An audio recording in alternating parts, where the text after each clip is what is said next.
നമസ്കാരം, എല്ലാവർക്കും ആമീസ് ഫുഡ് കോർട്ടിലേക്ക് സ്വാഗതം. ഇന്ന് ഞാൻ പ്ലം കേക്ക് ആണ് ഉണ്ടാക്കുന്നത്. അപ്പോൾ ഈ പ്ലം കേക്കിന് വേണ്ടിയിട്ട് നമ്മൾ നട്ട്സും ഡ്രൈ ഫ്രൂട്ട്സും ഒന്നും സോക്ക് ചെയ്യേണ്ട ആവശ്യമില്ല കേട്ടോ. അതേപോലെ ഓവനിലും അല്ല ഇത് ഉണ്ടാക്കുന്നത്. അപ്പോൾ ഇത് എങ്ങനെയാണ് ഉണ്ടാക്കുന്നതെന്ന് നമുക്ക് നോക്കാം. കേക്കിന് വേണ്ടിയിട്ട് നമുക്ക് ആദ്യം തന്നെ കാരമൽ സിറപ്പ് ഉണ്ടാക്കാം. അപ്പോൾ അതിന് വേണ്ടിയിട്ട് ഞാനിപ്പോൾ ഒരു 6 ടേബിൾ സ്പൂൺ പഞ്ചസാര എടുത്തിട്ടുണ്ട് കേട്ടോ. മൊത്തത്തിൽ ഞാനൊരു 180 ഗ്രാം പഞ്ചസാരയാണ് എടുത്തിരിക്കുന്നത്. അതിൽ നിന്ന് ഒരു 6 ടേബിൾ സ്പൂൺ നമ്മൾ കാരമൽ സിറപ്പ് ഉണ്ടാക്കാൻ വേണ്ടിയിട്ട് എടുത്തിട്ടുണ്ട്. അപ്പോൾ ചില പഞ്ചസാരയ്ക്കൊക്കെ മധുരം കൂടുകയും കുറവൊക്കെ വരാം. അപ്പോൾ അത് നോക്കിയിട്ട് എടുക്കാം കേട്ടോ. കുറവാണെങ്കിൽ കുറച്ച് അധികം പഞ്ചസാര എടുക്കാം, അതല്ലെങ്കിൽ കേക്കിന് ഒട്ടും മധുരം ഉണ്ടാവില്ല. അപ്പോൾ ഞാൻ 180 ഗ്രാമാണ് എടുത്തിരിക്കുന്നത്. അതിൽ നിന്ന് 6 ടേബിൾ സ്പൂൺ കാരമൽ സിറപ്പ് ഉണ്ടാക്കാൻ എടുത്തിട്ടുണ്ട്. അപ്പോൾ ഇത് നല്ലപോലെ നമുക്ക് ഉരുക്കിയെടുക്കണം. ഈ കാരമൽ സിറപ്പാണ് നമ്മുടെ കേക്കിന് നല്ല കളർ കൊടുക്കുന്നത്. അപ്പോൾ ഇത് ഇളക്കിയൊന്നും കൊടുക്കണ്ട, ഇത് മീഡിയം ടു ലോ ഫ്ലെയിമിൽ വെച്ച് നല്ലപോലെ ഉരുക്കിയെടുക്കാം. ഇപ്പോൾ ഇതാ നമ്മുടെ പഞ്ചസാരയൊക്കെ നല്ലപോലെ മെൽറ്റായിട്ട് വന്നിട്ടുണ്ട്. ഇപ്പോൾ നോക്കിയാൽ തന്നെ കാണാം നടുക്കത്തെ കളറൊക്കെ മാറി വന്നിട്ടുണ്ട്. അപ്പോൾ അത് നമുക്ക് എല്ലാ ഭാഗത്തേക്കും മിക്സാക്കി കൊടുക്കുക കേട്ടോ. സൈഡിലൊന്നും അങ്ങനെ ബ്രൗൺ കളറായി വന്നില്ല. അപ്പോൾ ഇങ്ങനെ മിക്സാക്കി കൊടുത്താലാണ് നമുക്ക് എല്ലാ ഭാഗത്തേക്കും ആ കളറ് ശരിയായി വരുള്ളൂ. അതേപോലെ തന്നെ നമ്മൾ ഈ സമയത്ത് ലോ ഫ്ലെയിമിലേക്ക് മാറ്റാം, അതല്ലെങ്കിൽ നടുക്കത്തെ മാത്രം കരിഞ്ഞ് ചുക വരാൻ സാധ്യതയുണ്ട്. അപ്പോൾ കേക്കിലേക്ക് അത് ചേർത്ത് കൊടുക്കുമ്പോൾ ആകെ കേക്കിൻ്റെ ടേസ്റ്റ് മാറി പോകാൻ സാധ്യതയുണ്ട് കേട്ടോ. അപ്പോൾ ഈ സമയത്ത് നല്ല പോലെ നമ്മൾ ഇളക്കി മിക്സാക്കി കൊടുക്കാം കേട്ടോ. അപ്പോൾ നമ്മൾ നല്ല ഒരു ബ്രൗൺ ഷെയ്ഡിൽ വേണം കേട്ടോ നമ്മൾ സിറപ്പ് കിട്ടാൻ വേണ്ടിയിട്ട്. അപ്പോൾ ഇനി ഇതിലേക്ക് നമുക്ക് നല്ലപോലെ പഞ്ചസാര എല്ലാ ഭാഗത്തും മെൽറ്റായി കഴിഞ്ഞതിന് ശേഷം നമുക്ക് വെള്ളം ചേർത്ത് കൊടുക്കണം. അപ്പോൾ നിങ്ങൾ ചൂടുവെള്ളം വേണം കേട്ടോ ചേർത്ത് കൊടുക്കാൻ വേണ്ടിയിട്ട്. നമ്മൾ പച്ചവെള്ളം, ഇപ്പോൾ ഇത് നല്ല ചൂടായിട്ടാണ് ഈ സിറപ്പ് ഇരിക്കുന്നത്, അതിലേക്ക് പച്ചവെള്ളം ചേർത്ത് കൊടുക്കുമ്പോൾ ചിലപ്പോൾ ഇങ്ങനെ പൊട്ടിത്തെറിക്കുന്ന പോലെ വരാൻ സാധ്യതയുണ്ട്. അപ്പോൾ ഞാൻ ചൂടുവെള്ളമാണ് കേട്ടോ എടുത്തിരിക്കുന്നത്. അത് ഒറ്റയടിക്ക് ചേർക്കാതെ കുറേശ്ശെ ചേർത്തിട്ട് ഇപ്പോൾ ഇതേപോലെ കുറേശ്ശെ ചേർത്തിട്ട് മിക്സാക്കി കൊടുക്കാം. അപ്പോൾ ടെൻഷൻ അടിക്കാതെ നമുക്ക് ഇതേപോലെ ചെയ്യുകയും ചെയ്യാം. അതല്ലെങ്കിൽ ചിലപ്പോൾ ഇങ്ങനെ ഭയങ്കരമായിട്ട് നമ്മുടെ മേത്തേക്കും പൊട്ടിത്തെറിക്കാൻ സാധ്യതയുണ്ട് കേട്ടോ. അപ്പം ഞാൻ ഒരു 1/4 കപ്പ് വെള്ളമാണ് ചേർത്തത്. അതായത് 6 ടേബിൾ സ്പൂൺ പഞ്ചസാരയ്ക്ക് ഒരു 4 ടേബിൾ സ്പൂൺ വെള്ളം എന്ന തോതിൽ ചേർത്തിട്ടുണ്ട്. ഇനി ഇത് നല്ല പോലെ നമുക്ക് ഈ പഞ്ചസാര ഇപ്പോൾ കട്ട കുത്തി ഇരിക്കുന്നുണ്ട്. അപ്പോൾ അത് ഈ വെള്ളത്തിൽ ഒന്ന് തിളപ്പിക്കുമ്പോൾ നല്ലപോലെ മെൽറ്റായിട്ട് വരും കേട്ടോ. അപ്പോൾ അതൊന്ന് കുറുകിയും വരും. ആ ഒരു പരുവത്തിൽ നമുക്ക് എടുക്കാം. അപ്പോൾ ഇതൊന്ന് കുറുകി വരട്ടെ. ഇപ്പോൾ ഇതാ നോക്കിയാൽ തന്നെ കാണാം നമ്മൾ നേരത്തെ കട്ട കുത്തിയിരുന്ന പഞ്ചസാരയൊക്കെ നല്ലപോലെ ഈ വെള്ളത്തിൽ മെൽറ്റായിട്ട് വന്നിട്ടുണ്ട് കേട്ടോ. ഇനി ഇത്രയ്ക്ക് മതിയാകും. നമുക്ക് ഈ സമയത്ത് ഫ്ലെയിം ഓഫ് ചെയ്യാം. എന്നിട്ട് ഇത് നല്ലപോലെ തണുപ്പിച്ചിട്ട് വേണം നമുക്ക് കേക്കിൻ്റെ ബാറ്ററിലേക്ക് ഒഴിച്ചു കൊടുക്കാൻ വേണ്ടിയിട്ട്. അപ്പോൾ ഇതൊന്ന് നല്ലപോലെ തണുത്ത് വരട്ടെ. ഇപ്പോൾ ഇതാ നമ്മുടെ കാരമൽ സിറപ്പ് നല്ലപോലെ തണുത്ത് വന്നിട്ടുണ്ട്. അപ്പോൾ ഒന്നും കൂടി തിക്കായിട്ട് വന്നിട്ടുണ്ട് കേട്ടോ. ഇനി ഇത് നമുക്ക് മാറ്റി വയ്ക്കാം. ഇനി നമുക്ക് ബാക്കിയുള്ള പഞ്ചസാര ഒന്ന് പൊടിച്ചെടുക്കണം. അപ്പം ഞാനൊരു മിക്സിയുടെ ജാറ് എടുത്ത് വെച്ചിട്ടുണ്ട്. അതിലേക്ക് നമുക്ക് പഞ്ചസാര ഇട്ട് കൊടുക്കാം. അപ്പോൾ 6 ടേബിൾ സ്പൂൺ മാറ്റിയിട്ട് ബാക്കിയുള്ള എല്ലാ പഞ്ചസാരയും നമുക്ക് ഇതിലിട്ടിട്ട് പൊടിച്ചെടുക്കാം. അപ്പോൾ ഇതിലേക്ക് ഞാനിപ്പോൾ നമ്മുടെ സ്പൈസസൊക്കെ ചേർത്ത് കൊടുക്കുന്നുണ്ട്. അപ്പോൾ ഈ പഞ്ചസാരയുടെ കൂട്ടത്തിൽ തന്നെ നമുക്ക് നല്ലപോലെ പൊടിഞ്ഞ് കിട്ടുമല്ലോ. അപ്പോൾ എല്ലാവരും വീട്ടിൽ നമ്മളിങ്ങനെ പൊടിയായിട്ട് സൂക്ഷിക്കണമെന്നില്ല, അതുകൊണ്ട് ഞാൻ ഇതേപോലെ ചെയ്യുന്നു. അപ്പോൾ ഒരു ചെറിയ കഷ്ണം പട്ട, ഒരു ചെറിയ കഷ്ണം ഗ്രാമ്പൂ, അതേപോലെ തന്നെ ഒരു നമ്മുടെ ജാതിക്കായ ഉണ്ടല്ലോ, ഉണങ്ങിയ ജാതിക്കായയുടെ ഒരു ചെറിയ കഷ്ണം, അതേപോലെ ഒരു ഏലക്കായാണ് എടുത്തിരിക്കുന്നത്. നിങ്ങൾ പൊടിയാണ് ചേർക്കുന്നെങ്കിൽ ഒരു 1/4 ടീസ്പൂൺ വെച്ചിട്ട് പൊടി ചേർക്കുക. എന്നിട്ട് ഇത് നല്ല പോലെ നമുക്ക് പൊടിച്ച് കൊണ്ടുവരണം. ഞാനിപ്പോൾ പഞ്ചസാരയൊക്കെ നല്ല പോലെ പൊടിച്ച് കൊണ്ടുവന്നിട്ടുണ്ട് കേട്ടോ. ഇത് നമുക്ക് മാറ്റി വയ്ക്കാം. അടുത്തതായിട്ട് ഞാനിവിടെ കുറച്ച് നട്ട്സും അതേപോലെ തന്നെ കുറച്ച് ഡ്രൈ ഫ്രൂട്ട്സ് എടുത്തിട്ടുണ്ട്. അപ്പോൾ എല്ലാവരും ഞാൻ 2 ടേബിൾ സ്പൂൺ വെച്ചാണ് കേട്ടോ എടുത്തിരിക്കുന്നത്. ഒരു 2 ടേബിൾ സ്പൂൺ കറുത്ത മുന്തിരി, അതേപോലെ തന്നെ ടൂട്ടി ഫ്രൂട്ടി. അപ്പോൾ എല്ലാ കളറും കൂടിയുള്ള ഒരു പാക്കായിട്ട് വാങ്ങിച്ചതാണ്. അതിൽ നിന്ന് 2 ടേബിൾ സ്പൂൺ എടുത്തിട്ടുണ്ട്. അതേപോലെ തന്നെ കുറച്ച് ബദാം അരിഞ്ഞു വെച്ചിട്ടുണ്ട്, അതും 2 ടേബിൾ സ്പൂൺ തന്നെ. അപ്പോൾ അതേപോലെ തന്നെ കശുവണ്ടി 2 ടേബിൾ സ്പൂൺ, അതേപോലെ ഈന്തപ്പഴമാണ് എടുത്തിരിക്കുന്നതും അതും ചെറുതായിട്ട് അരിഞ്ഞെടുത്തിട്ടുണ്ട്. അതേപോലെ ചെറിയും നല്ല പോലെ ചെറുതായിട്ട് അരിഞ്ഞെടുത്തിട്ടുണ്ട്. അതേപോലെ നമ്മുടെ കിസ്മസ് എടുത്തിട്ടുണ്ട്. ഇനി ഇത് നമുക്കൊരു പാത്രത്തിലേക്ക് മാറ്റാം. അപ്പോൾ ഇത് നമ്മൾ സോക്ക് ചെയ്യുന്നൊന്നുമില്ല, നേരിട്ട് തന്നെയാണ് കേട്ടോ ഇത് ഉപയോഗിക്കുന്നത്. അപ്പോൾ ഇത് നമുക്ക് ഈ ഒരു ബൗളിലേക്ക് മാറ്റാം.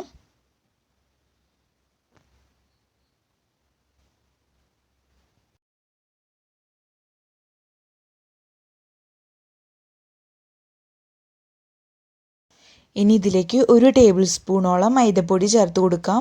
അപ്പോൾ ഇതിങ്ങനെ എന്തിനാണ് ചെയ്യുന്നതെന്ന് വെച്ചാൽ നമ്മൾ കേക്ക് ഉണ്ടാക്കുന്ന സമയത്ത് ഈ ഫ്രൂട്ട്സും നട്ട്സും ഒക്കെ അടി പോകാൻ സാധ്യതയുണ്ട്. അപ്പോൾ അതൊന്ന് ഒഴിവാക്കാൻ വേണ്ടിയിട്ടാണ്. അപ്പോൾ എല്ലായിടത്തേക്കും ഇരിക്കുകയും ചെയ്യും, കടിക്കാൻ വേണ്ടി കിട്ടുകയും ചെയ്യും. അതല്ലെങ്കിൽ എല്ലാ നട്ട്സും അടി വന്ന് കൂടിയിട്ട് നമ്മൾ കഴിക്കുന്ന സമയത്ത് അടിയിൽ മാത്രമായിട്ട് ഇരിക്കും. അപ്പോൾ അതൊന്ന് ഒഴിവാക്കാൻ വേണ്ടിയിട്ടാണ്. അപ്പോൾ ഇത് നല്ല പോലെ മിക്സ് ചെയ്തെടുക്കാം. ഇനി നമുക്ക് കേക്കിൻ്റെ ബാറ്റർ റെഡിയാക്കാൻ തുടങ്ങാം. അപ്പോൾ ഇതിലേക്ക് ഞാൻ ഓയിലാണ് എടുത്തിരിക്കുന്നത്. അപ്പോൾ അത് ഒരു 150 ഗ്രാമോളം വരും. അതായത് നമ്മൾ എത്രയാണോ മൈദ പൊടി എടുക്കുന്നത് അതേ ഒരു അളവിൽ തന്നെ നമ്മൾ ഓയിൽ എടുക്കാൻ ശ്രദ്ധിക്കുക. നിങ്ങൾക്ക് ഓയിലിന് പകരമായിട്ട് ബട്ടർ യൂസ് ചെയ്യാം കേട്ടോ. അപ്പോൾ അത് റൂം ടെമ്പറേച്ചറിലാവാൻ ശ്രദ്ധിക്കാം. ഇനി ഇതിൻ്റെ മുകളിലേക്ക് ഞാനിതേ പോലത്തെ ഒരു അരിപ്പ് എടുത്ത് വെച്ചിട്ടുണ്ട്. അതിലേക്ക് നമ്മൾ നേരത്തെ പൊടിച്ചു വെച്ചിരിക്കുന്ന പഞ്ചസാര ഉണ്ടല്ലോ അത് മൊത്തത്തിൽ ഇട്ട് കൊടുക്കാം. ഇനി ഇത് നല്ല പോലെ നമ്മൾ അരിച്ചെടുക്കണം. അപ്പോൾ ഇതിലെന്തെങ്കിലും കട്ടകളൊക്കെ ഉണ്ടെങ്കിൽ നമുക്കൊന്ന് പോയി കിട്ടാൻ വേണ്ടിയാണ് ഇങ്ങനെ ചെയ്യുന്നത്. ഇതേ ഇപ്പോൾ കണ്ടാൽ തന്നെ അറിയാം നമുക്കിത് കട്ടകളൊക്കെ വന്നിട്ടുണ്ട്. അപ്പോൾ ഇത് നേരിട്ട് ഇങ്ങനെ ചേർക്കുകയാണെങ്കിൽ നമ്മുടെ ബാറ്റർ അത്ര ശരിയായിട്ട് വരില്ല. അപ്പോൾ സ്മൂത്തായിട്ട് നമുക്ക് ബാറ്റർ കിട്ടൂല കേട്ടോ. അപ്പോൾ നമ്മൾ ഈ കട്ടകളൊക്കെ ഒന്ന് ഉടച്ചു കൊടുക്കാൻ പറ്റുന്നതാണെങ്കിൽ അങ്ങനെ കൊടുക്കാം. ഇപ്പോൾ ഇതാ നമ്മുടെ സ്പൈസസിൻ്റെ കുറച്ച് പൊടിയൊക്കെ കിടക്കുന്നുണ്ട്. അപ്പം ഞാനത് മാറ്റാണ്. ഇനി ഇത് നല്ല പോലെ ഒരു വിസ്ക് വെച്ചിട്ട് നമുക്ക് ഈ എണ്ണയായിട്ട് നല്ല പോലെ മിക്സ് ആക്കിയിട്ട് ഒരു സ്മൂത്ത് ക്രീമി ടെക്സ്ചറിൽ കൊണ്ടുവരാം. അപ്പോൾ നല്ല പോലെ ഇതങ്ങ് മിക്സ് ആക്കി കൊടുക്കാം. പഞ്ചസാരയൊക്കെ ചേർത്തിട്ട് നല്ലപോലെ മിക്സാക്കി എടുത്തിട്ടുണ്ട്. ഇനി ഇതിലേക്ക് മുട്ട ചേർത്ത് കൊടുക്കാം. ഞാനിപ്പോൾ ഒരു 3 മുട്ടയാണ് എടുത്തിരിക്കുന്നത്. റൂം ടെമ്പറേച്ചറിലുള്ള 3 മുട്ട എടുത്തിട്ടുണ്ട്. അപ്പോൾ നമ്മൾ മുട്ട ഒറ്റയടിക്ക് 3ഉം ചേർത്ത് കൊടുക്കാതെ ഓരോന്നായിട്ട് ചേർത്ത് കൊടുത്തിട്ട് നല്ലപോലെ നമ്മൾ മിക്സാക്കി എടുക്കണം. അപ്പോൾ അത് പ്രത്യേകം ശ്രദ്ധിക്കുക. അപ്പോൾ നമുക്ക് ഓരോന്ന് ചേർത്ത് കൊടുത്തിട്ട് നല്ലപോലെ ഇതങ്ങ് മിക്സ് ചെയ്തെടുക്കാം.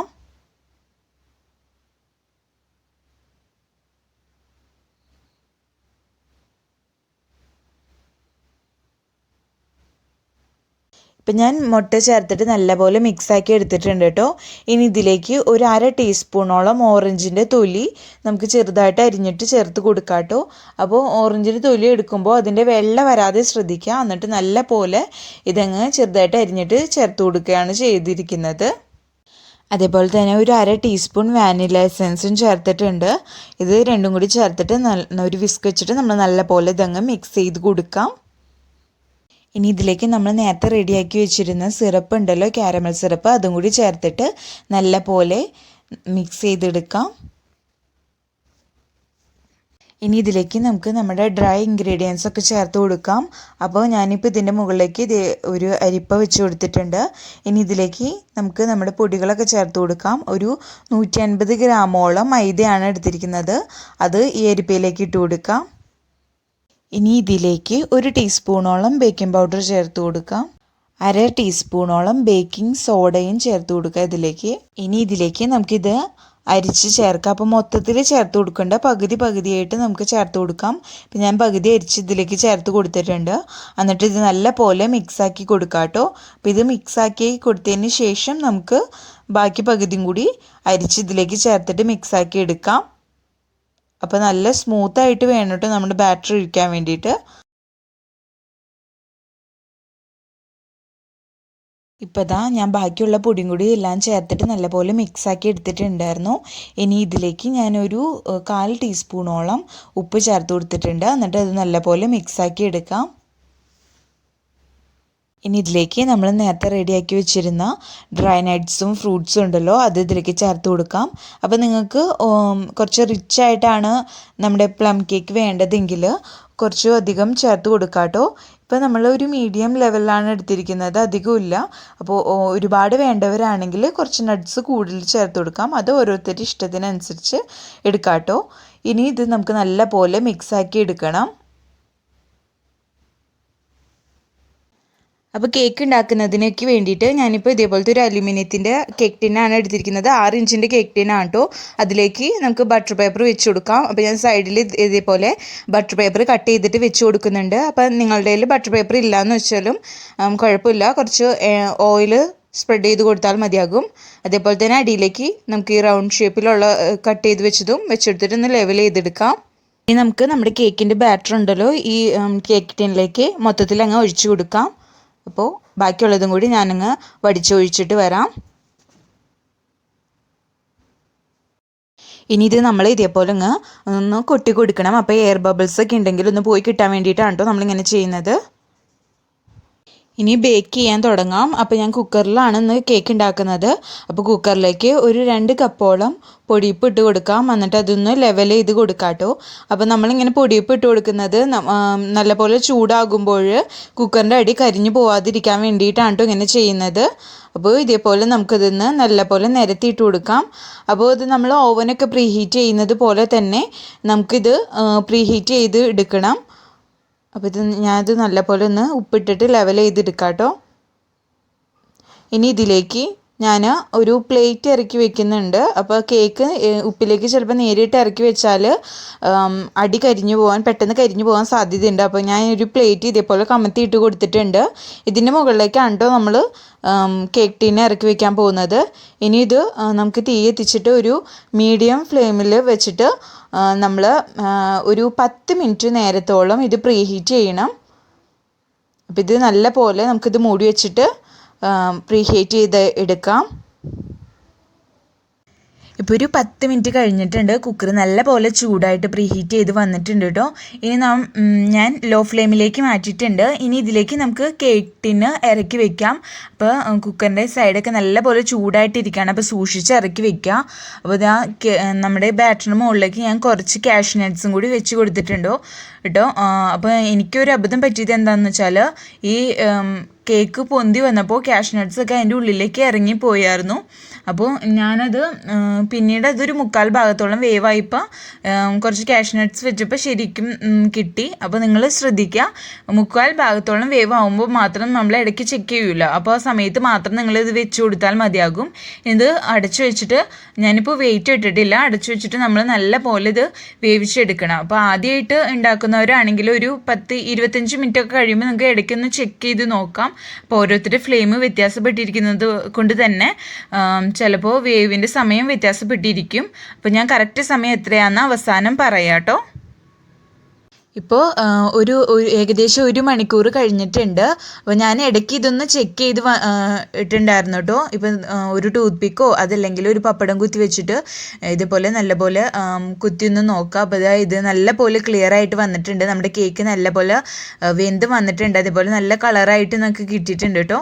ഇനി ഇത് നമുക്ക് കുക്കറിൽ നിന്ന് മാറ്റാം.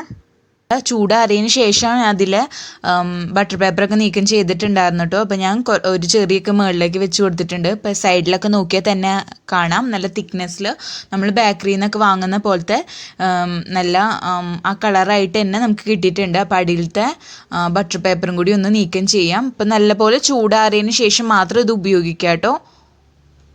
കേക്കിൻ്റെ അടി നോക്കിയാൽ തന്നെ കാണാൻ നല്ല ബ്രൗൺ ഷെയ്ഡിൽ വന്നിട്ടുണ്ട്. കരിഞ്ഞൊന്നും പോയിട്ടില്ല. നമ്മൾ ബേക്കറിയിൽ നിന്ന് വാങ്ങുന്ന ആ കേക്കിൻ്റെ ഒരു കളറിൽ തന്നെയാണ് കേട്ടോ കിട്ടിയിരിക്കുന്നത്. അപ്പോൾ ഞാൻ നേരത്തെ പറഞ്ഞ പോലെ ഞാൻ ആദ്യം തന്നെ വെച്ചിരുന്നല്ലോ കാഷ്നട്ട്. അപ്പോൾ അതിൻ്റെ ഉള്ളിലേക്ക് പോയിട്ടുണ്ടായിരുന്നു. അതാണ് ആ നടുക്ക ഒരു പാട് വന്നത്. അപ്പോൾ നിങ്ങളിത് പ്രത്യേകം ശ്രദ്ധിക്കുക. ഒരു 1/4 ഭാഗത്തോളം വേവാകുമ്പോൾ മാത്രം നമ്മൾ കാഷ്നട്ട്സ് വെച്ച് കൊടുത്താൽ മതി. അപ്പോൾ നല്ല ഇതായിട്ട് കിട്ടും. ഇപ്പോൾ കാണാനും ഭംഗിക്കുറവെന്നല്ല പറഞ്ഞാൽ അങ്ങനെ ഉള്ളിലേക്ക് പോവും, അതാണ് ഉദ്ദേശിച്ചത്. അപ്പോൾ ടേസ്റ്റിന് ഒരു വ്യത്യാസമില്ല കേട്ടോ. നല്ലൊരു ടേസ്റ്റിൽ തന്നെയാണ് ഈ കേക്ക് കിട്ടിയിരിക്കുന്നത്, ബേക്കറിയിൽ നിന്ന് വാങ്ങുന്ന പോലത്തെ തന്നെ. അപ്പോൾ ഇതൊന്ന് കട്ട് ചെയ്ത് കാണിക്കാം. അപ്പോൾ നല്ല ടേസ്റ്റി ആയിട്ടുള്ള ഈസി ആയിട്ട് നമ്മൾ സോക്ക് ചെയ്യാനൊന്നും വെക്കുന്നില്ല, വൈനിലൊന്നും വെക്കുന്നില്ല, അതേപോലെ തന്നെ ജ്യൂസിലോ ഒന്നും വെക്കുന്നില്ല. നമുക്ക് പെർഫെക്റ്റ് ആയിട്ട് തന്നെ കിട്ടിയിട്ടുണ്ട്. നട്ട്സൊക്കെ നമുക്ക് എല്ലാ ഭാഗത്തും കാണാം. അടിയിലേക്ക് മാത്രമായിട്ട് പോയിട്ടില്ല, എല്ലാ ഭാഗത്തേക്കും നമുക്ക് കിട്ടിയിട്ടുണ്ട് കേട്ടോ. അപ്പോൾ അത്ര സോഫ്റ്റ് ആയിട്ടാണ് ഈ കേക്ക് ഇരിക്കുന്നത്. അപ്പോൾ ഞാൻ പറഞ്ഞ പോലെ അഥവാ നിങ്ങൾ 1 മണിക്കൂർ കൊണ്ട് വെന്തിട്ടില്ലെങ്കിൽ നിങ്ങൾക്ക് കുറച്ച് സമയം കൂടി വെക്കാം. അപ്പോൾ ഓരോരുത്തർ തീ ചിലപ്പോൾ വ്യത്യാസപ്പെട്ടിരിക്കുമല്ലോ. അപ്പോൾ ഇപ്പോൾ പ്രസ് ചെയ്യുമ്പോൾ തന്നെ നല്ല സോഫ്റ്റ് ആയിട്ടാണ് ഇരിക്കുന്നത്. അപ്പോൾ എല്ലാവർക്കും ഈ വീഡിയോ ഇഷ്ടപ്പെട്ടെന്ന് വിചാരിക്കുന്നു. അപ്പോൾ എല്ലാവരും ഇത് ട്രൈ ചെയ്ത് നോക്കുക. വീഡിയോ ഇഷ്ടപ്പെട്ടാൽ ലൈക്ക് ചെയ്യുക. അപ്പോൾ ഈ ക്രിസ്മസിന് എന്തായാലും ഇത് ട്രൈ ചെയ്ത് നോക്കിയിട്ട് നിങ്ങളുടെ കമൻസൊക്കെ താഴെ കമൻറ്റ് ബോക്സിൽ അറിയിക്കുക. അപ്പോൾ വീഡിയോ ആദ്യമായിട്ട് കാണുന്നവരാണെങ്കിൽ ചാനൽ സബ്സ്ക്രൈബ് ചെയ്യാൻ മറക്കല്ലേ. താങ്ക്